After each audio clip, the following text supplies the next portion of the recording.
and a very, very warm welcome to Sonic Cinema, Picture Abhi Baaki Hai. I'm Shilpa Vijayakrishnan, and I head the Education and Outreach Department at the Museum of Art and Photography, Bengaluru.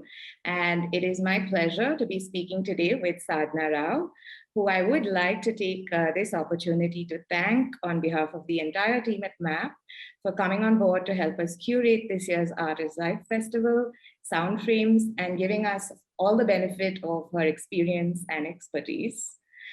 MAP is home to a diverse collection of art, including a very exciting popular culture section, which is home to a range of objects from Raja Ravi Verma oleographs and Nathdwara collages to textile labels, calendar art, and film memorabilia. Today, we're exploring a selection of works from this very vast archive of Bollywood paraphernalia and looking at the range of material and the kinds of dialogues that it can open about the very rich visual, musical, and cultural history of Hindi cinema. In this day and age, we're all familiar with movie trailers and teasers, Instagram campaigns, even film websites that are created to promote a film. But journeying back to what is often called the golden age of Hindi cinema, the 50s and the 60s, we find this incredible marketing tools that remain lasting legacies of both those films and those times. I'm going to just very quickly share my screen so we can look at some of these works in the collection.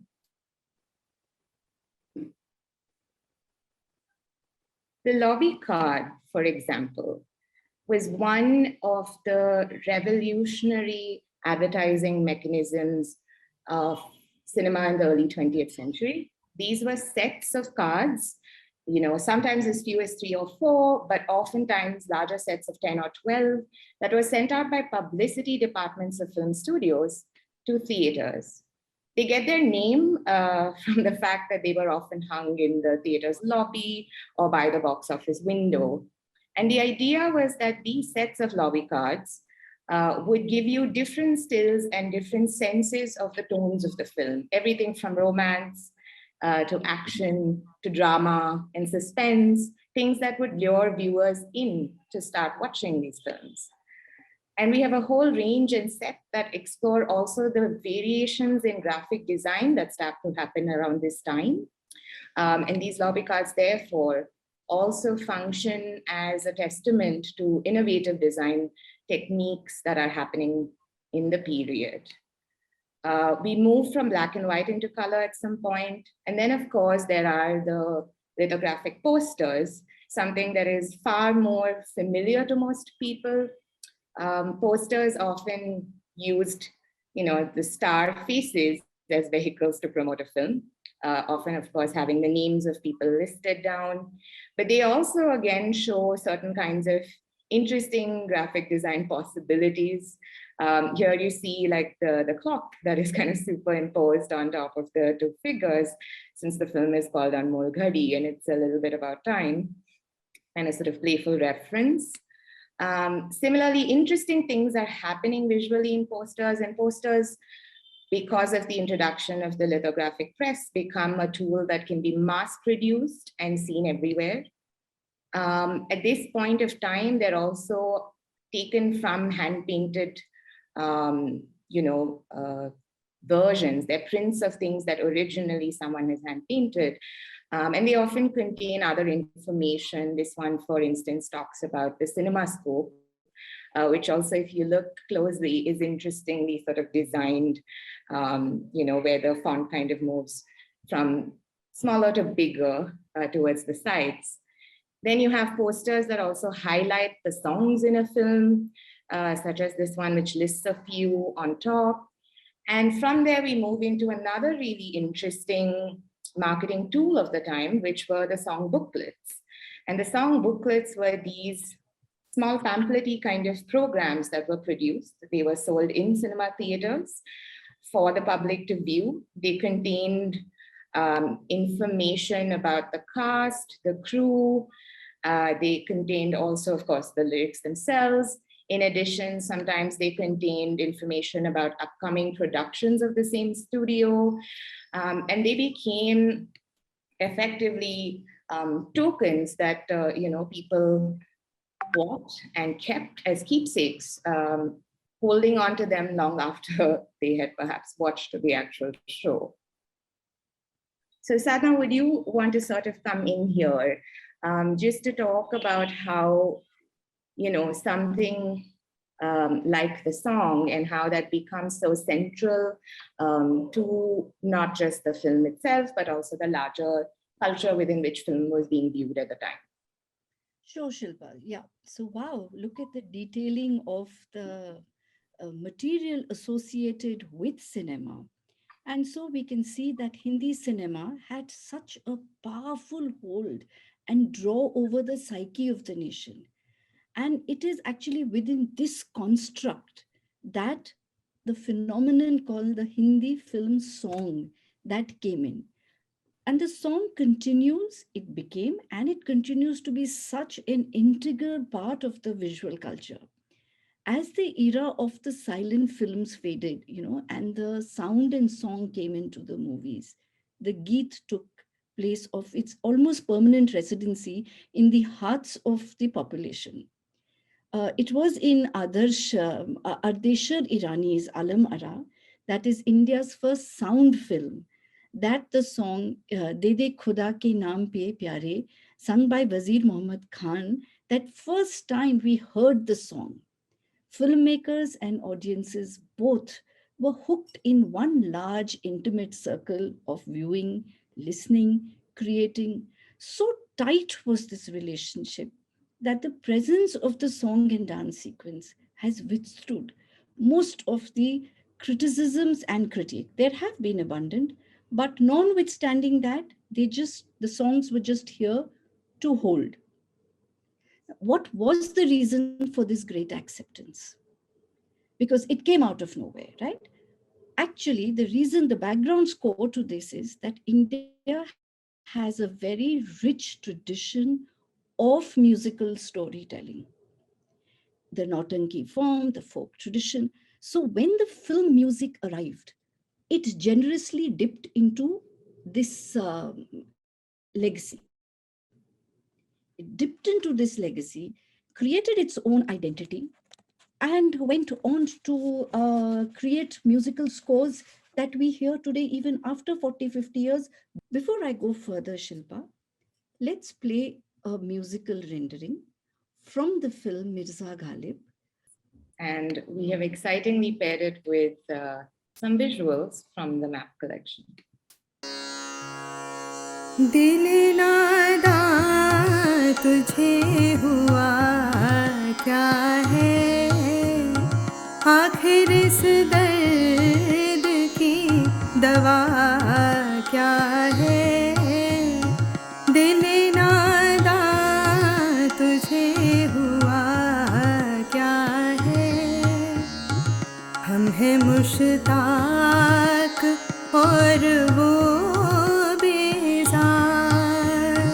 हम हैं मुश्ताक और वो बेजार, या इलाही ये माजरा क्या है, दिल नादा तुझे हुआ क्या है, नीर भरन कैसे जाऊं सखी अब, नीर भरन कैसे जाऊं सखी अब, डगर चलत मोसे करत रारब, डगर चलत मोसे करत रारब, नीर भरन कैसे जाऊं सखी अब, नीर भरन ऐसो चंचल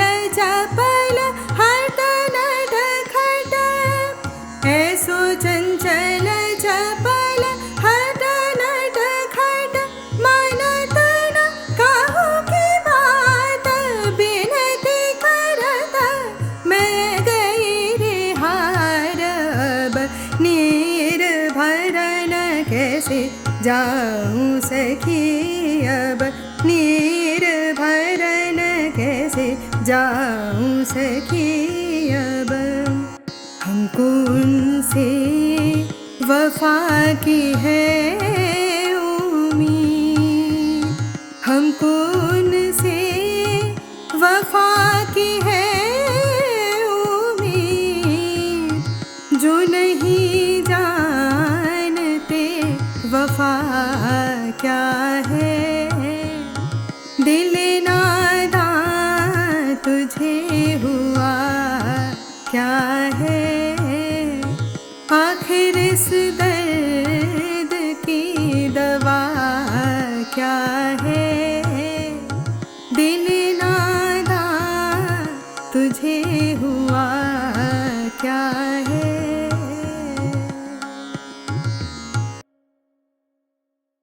It was Dr. Tanvi rendering Dile Nadan. The poetry, the melody expresses a very, very tumultuous emotional issue and the acceptance of that tumultuous issue with grace notes. Just to give a background here, Mirza Ghalib falls in love with a courtesan, Moti Begum, whom he calls Chaudhary, a role essayed by Suraya. While Ghalib being married to a very nice woman, Nigar Sultana, a simple woman, progressive in her own way. She loves her husband and takes in all the hardship that comes in the wake of a marriage to a poet. Mirza is cognizant of his wife's strength of character and loves her too and cannot fathom leaving her. Chaudhary Moti Begum yearns for fidelity from her lover. She is also aware that this is one commitment she can't get. She states her anguish and acceptance of it through the poetry. हमको उनसे वफा की है उम्मीद जो नहीं जानते वफा क्या है. If this was said in a dialogue, it would be extremely didactic.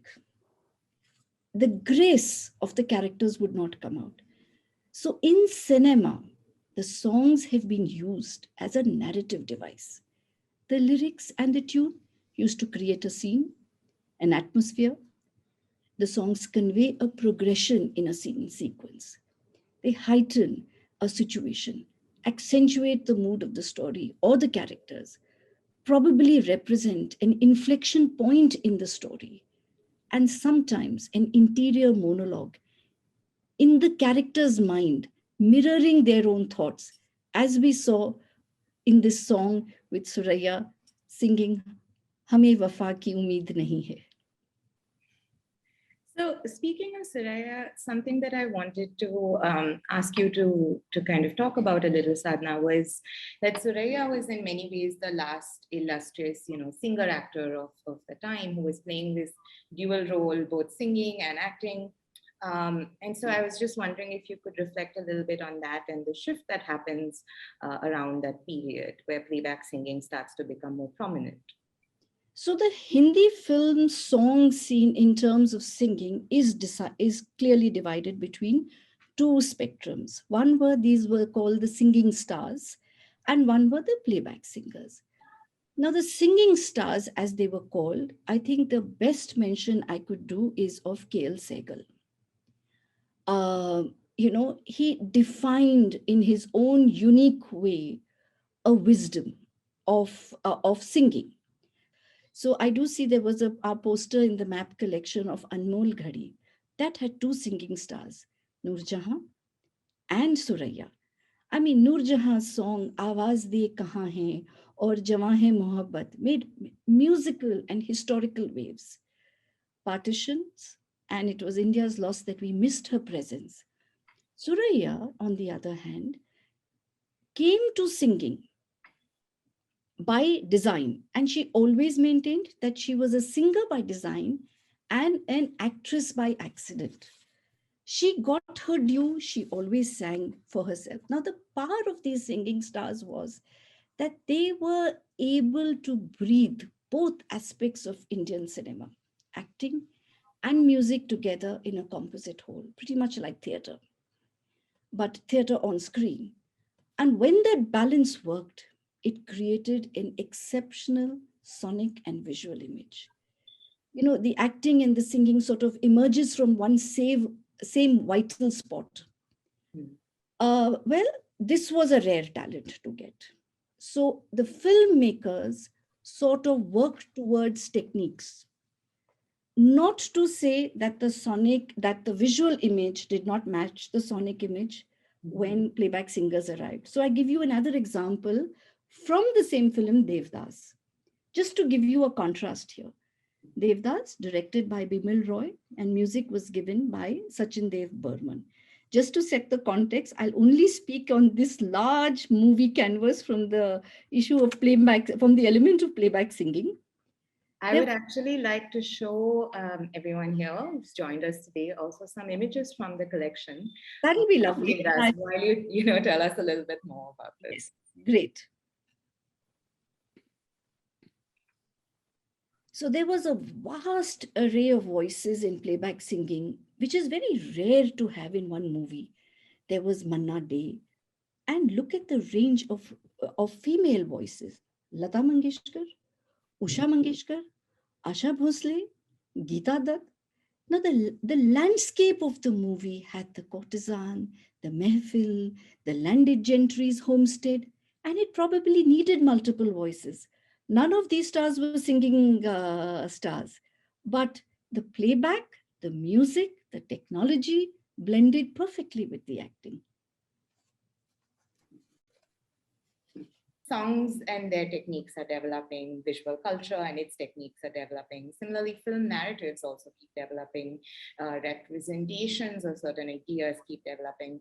And the common sort of theme of the time, a lot of cinema in this period, post newly independent India, is often concerned with issues that are either social or reformist in nature.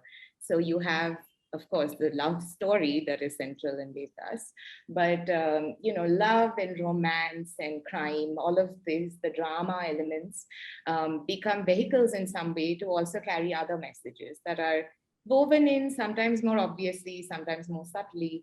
But there is a concern with the larger collective often in these films.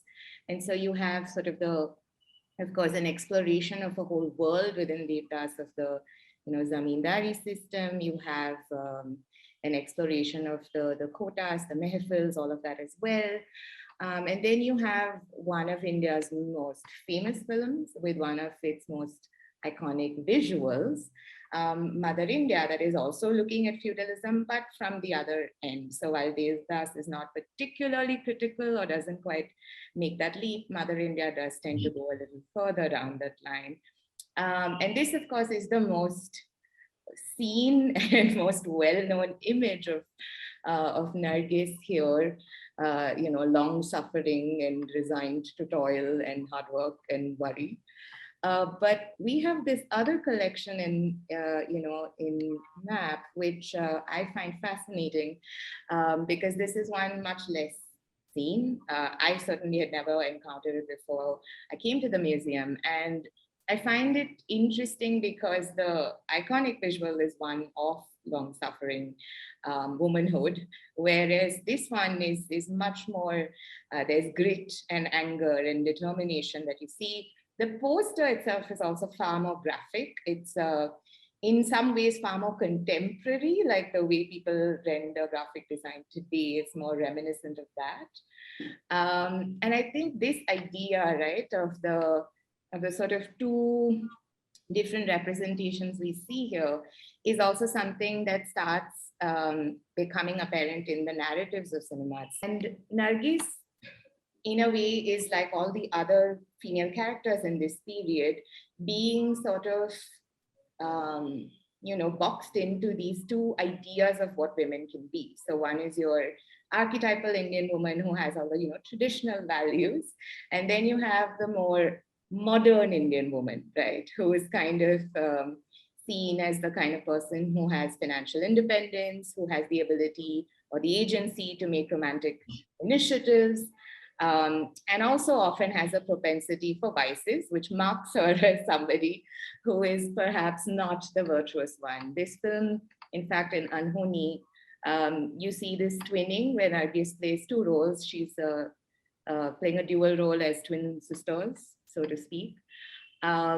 And you have this idea where one person, is the good, virtuous one. The other one is the one who is sort of evil, or at least has gray shades that, don't quite tie into this acceptable setup. And so has to, at some point by the end of the film, either be reformed and change, or like in the case of Anhoni, she reaches a sticky end. So those are kind of the two options. And I think that this leads us to Sri Charsobis, where again, of course, Nargis plays this very virtuous, teacher, and she's basically the person who also functions as the moral compass of the film, of the hero. She's the person telling him to do the right thing. And then you have Nadira, who plays, the person who is alluring, but is unattractive, but is not quite the company, and who will lead you astray and kind of, gets him, corrupts him, so to speak, before he finally finds his way back to Nargis. Yeah, so very interesting what you've mentioned. So if I look at the film script and what you've mentioned, now let's mirror it in music.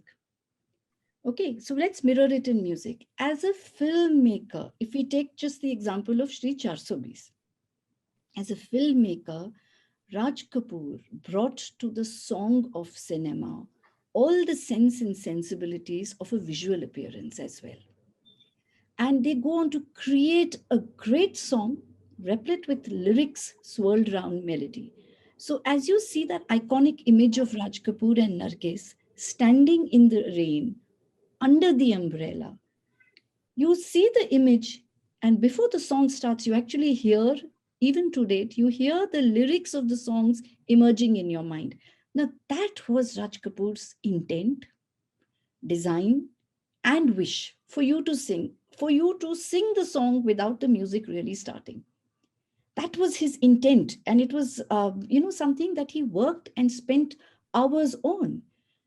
For Sri Charsobis, yes, a movie named after the Indian Penal Code, he teams up with Shankar Jayakrishnan, and either it's overt or subterranean, but the music is created to reflect melody, to reflect tunes, to sort of introduce tough topics, tough issues of general living in a manner which could be acceptable across genders, across economic status, and across the educational barriers.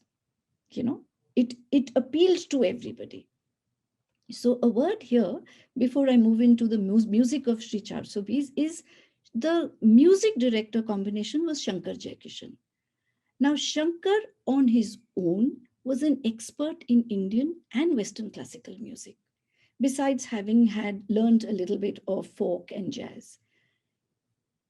He openly has in his interviews admitted to the fact that for the opening track, the opening refrain in Gumnaam Hai Koi, he got influenced by Somewhere My Love from Dr. Zhivago. So that's the level of planning. And it's not as if he takes the Western music motive and transplants it into the Indian scenario. That's not what he does. He looks at it from merging it with the music of the terrain. And so he went on to really become the musical soul of Rajendra Kumar, of Raj Kapoor, and the others. Now, particularly to Sri Charsobis, the music was patterned, very interestingly, to the lyrics penned by Shailendra and Hazrat Jaipuri. So the music directors had a way of using a prelude before a vocal of the song began. So if you look at Mera Juta Hai Japani, before the song begins, there's a very distinct prelude, which they brought in from another culture. And so this particular song went right up to Russia, and you just had to play the tune and people would start in all cultures humming Mera Juta Hai Japani, right? Now, the song that you mentioned, the character of Nadira. So when you're doing a song like Mud Mud Ke Na Dekh Mud Mud Ke, they have used the music of what would suit a flamenco music. Not that the steps are like that, but it sort of relates to that fast, racy step. when the migrant workers in the night, after a hard day's work, are sitting in their groups in camaraderie and they feel like bursting into a song, the words of the Telugu language, Ramaya Vastavaya, that Ramaya Vastavaya is set to the music of Indian dance. For Pyar Hua Ikrar Hua, they set a beautiful, lovely tempo using the flute for a lively effect of the rain. So I think we will now go in for a second musical demonstration. प्यार हुआ इकरार हुआ है प्यार से फिर क्यों डरता है दिल प्यार हुआ इकरार हुआ है प्यार से फिर क्यों डरता है दिल कहता है दिल रास्ता मुश्किल मालूम नहीं है कहाँ मंजिल कहता है दिल रास्ता मुश्किल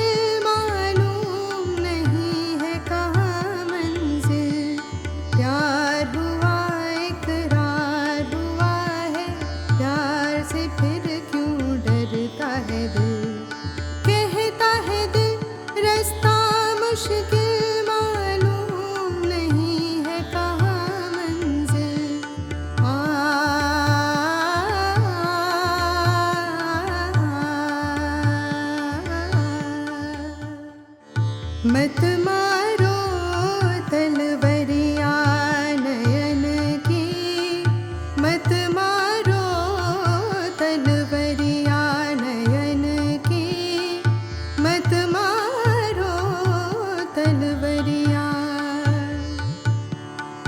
काहे कुसान देत भवन को काजल नैनन भरिया नयन की काजल नैनन भरिया नयन की मत मारो तलवरिया नयन की मत मारो तलवरिया कहो कि अपनी प्रीत का गीत न बदलेगा कभी तुम भी कहो इस राह का मीत न बदलेगा कभी प्यार जो टूटा साथ जो छूटा चाँद न चमकेगा कभी आहा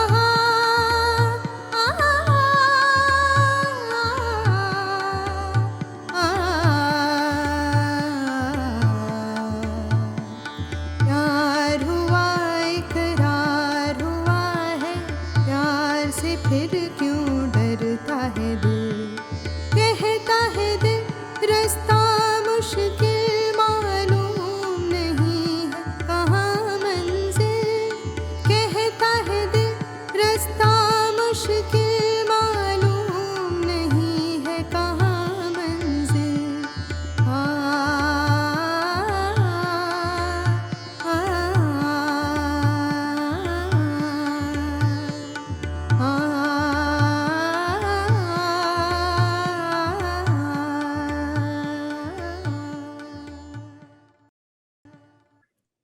Well, a song that expresses many shades of romantic love, expresses the difficulty of the road ahead and destinations unknown.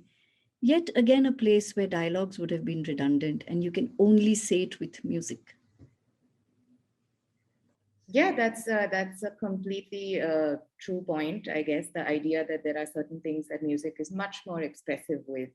But I want to go back a little to the thing you were saying earlier about respectability, and of course that also ties into what we were thinking about in terms of how respectability is bounded within certain ideas when it comes to representations of women. And I think one of the kinds of films that are prominent in this period and become quite central are, of course, the courtesan films. And we briefly talked about it with Devdas and so on.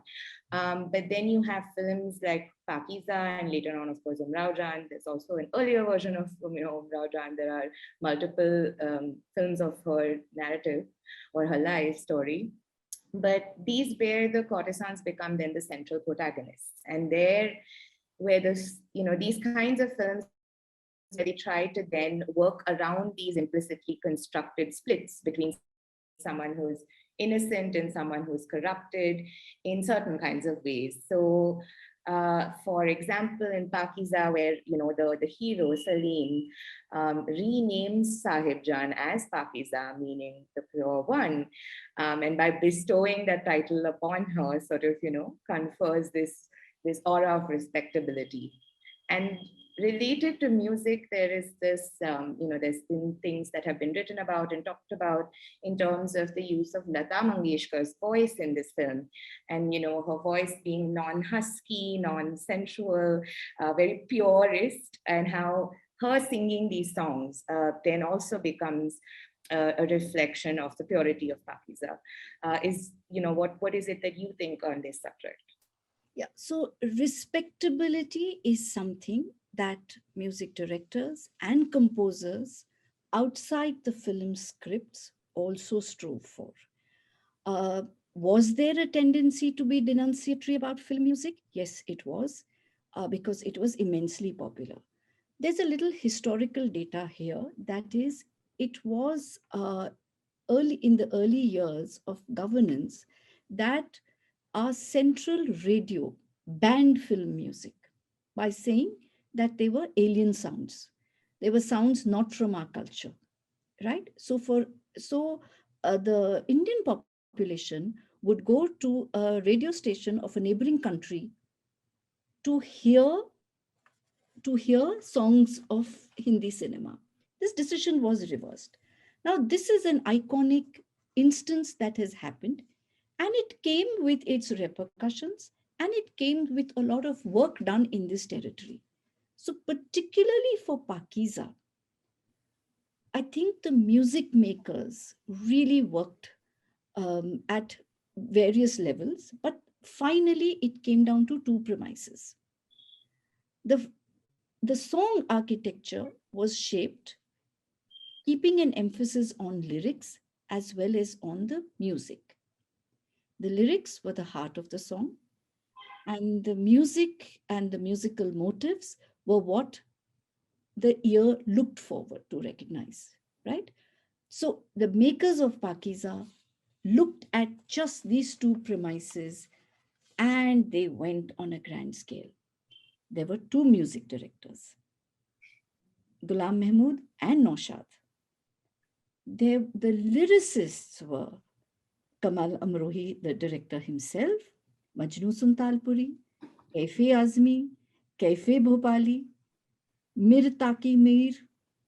The voices of the female playback singers were Parveen Sultana, Shamshad Begum, Lata Mangeshkar, Shobha Gurtu, and of course we had Mohammad Rafi giving the male playback singing. A total of 20 songs were produced. 11 were used in the movie, and the rest were all edited and came out in a collection called Pakiza Ke Rang, or something to that effect. But the point I'm making here is that the music was so beautifully arranged to gain that respectability, to gain that, a courtesan's heart can also be good. There are no judgments. So finally, it's the same issue that artistic fields weigh in. Who decides the hierarchies and what are the hierarchies? They remain pretty unresolvable down the ages, because this is considered popular cinema, and classical music is supposed to be the one that lasts. But here you have popular cinema, you have popular music, and we're still talking about Pakiza after so many years. So what is classicism? What is popular? It's really, as I would put it in the words of Alex Ross, absolute music knows no hierarchies. And I would extend that to art. On that note, we have, let's play a song then, Sadhana. Yes. मौसम है आशिकाना, ए दिल कहीं से उनको ऐसे में ढूंढ लाना, ऐसे में ढूंढ लाना. मौसम है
Such a lovely rendition.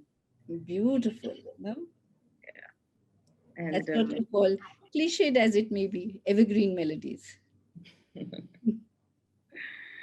so something that you were talking about a bit earlier, Sadhana, this idea of classical and popular and, light music and all of these sort of different tugs that are happening over here. And one film, as we quickly move a little bit ahead, that I wanted to briefly, I thought we could look at and talk about was Padosan, where I think in some senses there are, there's the significance of music, of course, that is central to the film, given that the primary character is in love with music, and therefore that becomes the route to her heart, and that becomes the route to having her fall in love with you. But also this idea of where, two things that actually tie in. One, what you were earlier saying about playback singing itself, which is prominently featured in the film, where you have the Mere Samne Wali Khirki Mein, and you have Kishore Kumar, who is, actually singing. You have Sunil Dutt over there, visibly lip syncing this song, as if to sort of talk about the mechanisms of playback singing that happens behind or off the screens, in the larger industry. But also this idea where Kishore Kumar was, not classically trained, but is competing with the character who plays Mehmood. And I think that is, please correct me if I'm wrong, but I think that was playback sung by Manna Dey. Is that accurate? Who was a classically trained singer. So I found all of these conversations quite interesting. And I wanted you to talk a little bit about that. And I was hoping that we could also get a quick chance to look at some more visuals from the map collection that looks at Padosan. These I just found particularly fascinating because they are not just, they're not lobby cards, they're not posters, they're not actually of any category we've seen so far, but a promotional calendar. And the most incredible thing about it is not just that there are some stills from the film, but the calendar marks out, a list of holidays or a list of important events, which include things like Republic Day, but also things like the birthdays of all the stars. So, it marks out when is Raj Kapoor's birthday, when is Sharmila Tagore's birthday. And that's quite just fascinating to see as a product. Mm. So as you all, in interest of time, as you put in the visuals, I'll just speak a little bit about Padosan. So the music of Padosan is spectacular. It's R.D. Burman and Kishore Kumar, two geniuses. From where they've come, they just changed the musical landscape for us with their signature, their style. So just a quick word on the songs. The songs were, you have Kehna Hai, to Bhai Bhatur, to Mere Samne Wali Khirki Mein. I mean, the range, it is something, there's little for everybody. So R.D. Burman is exceptionally talented and an out-of-the-box thinker, game changer. We could do an entire festival on the music of R.D. Burman. But just to give some little interesting nuggets, for Mere Samne Wali Khirki Mein in Padosan, he rubs a comb on a rough surface to produce a whooshing sound in the song. That's his musical accompaniment. For the opening song in Mehbooba Mehbooba, he blew into beer bottles to produce that opening sound. For Chura Liya Hai Tumne Jo Dil Ko in Yadon Ki Barat, the tingling sound comes from cups and saucers.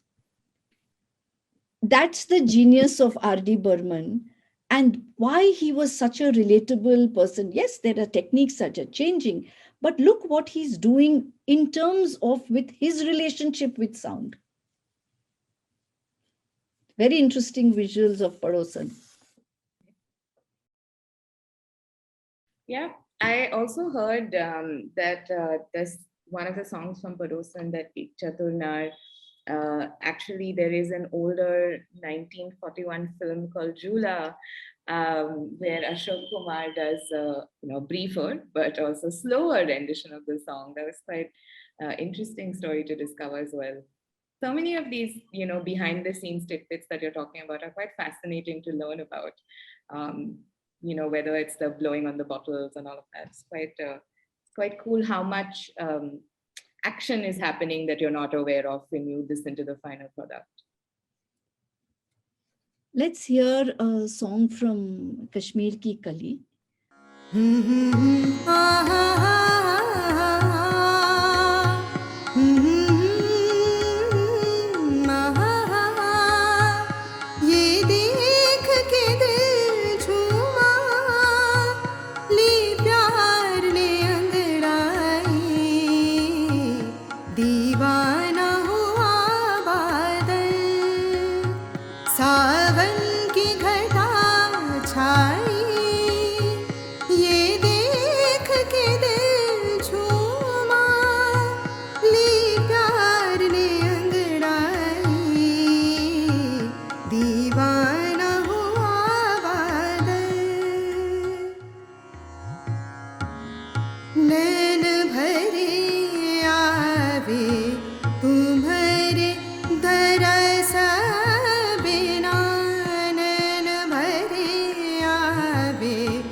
Asha Bhosle and Mohammad Rafi. O.P. Nair had a very deep and a long special relationship with, musical relationship with Asha Bhosle, a song of happy happenstance of finding love and the joy of being in love. That's true, and actually a beautiful way of putting it as well. Unfortunately, we're out of time, but there is, of course, a lot more to discover and a lot more to unpack in the very rich history, musical, visual, and cultural, like we were saying, of both Hindi cinema, but also like much more largely Indian cinema, which includes other regional languages and other things happening similar and different. But one thing I think that something that has been a thread through our conversation and something that one can sort of say is reflective of this history is that cinema and all of the cultures surrounding cinema are constantly articulating these changing relationships, in society between what is traditional, what is modern, what is classical, what is popular, what constitutes, the social, the society, what is the individual, public, private. These are all constant negotiations that we see played out in the film text, but also in everything that surrounds. And it's interesting that both the songs and the visuals that we've been looking at through the session both occupy circuits that far exceed the film itself, right? And they become iconic visuals, iconic images, iconic songs that continue to hold sway and continue to stay in popular imagination long after the film has ended. That's so true, Shilpa, because in a lot of cases, that the song has had a life outside cinema. Even if the movie is not done well, the song is going to be, a top one amongst the top chartbusters. So that's true. And as I would always say, picture Abhi Baaki. On that note, thank you, Sadhana. Thank you, everyone. Wonderful talking to you. For signing for us today. And picture Abhi Baaki hai. So we'll see you soon.